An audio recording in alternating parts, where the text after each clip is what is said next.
अस्सलामुअलैकुम नाज़रीन, ये हमने साहब के बंगले पे सोलर सिस्टम लगवाया है।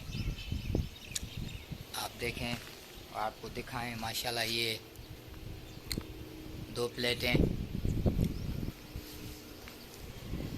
ये 6 प्लेटें और 6 प्लेटें, ये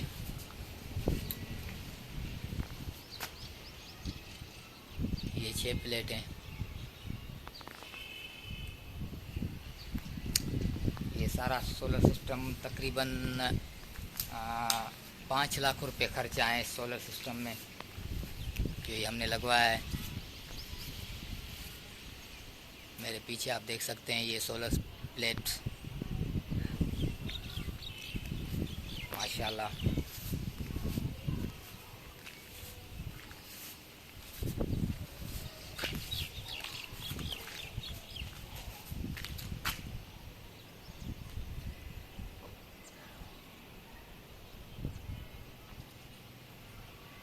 सोलह प्लेटें टोटल, आप देख सकते हैं 16 प्लेटें,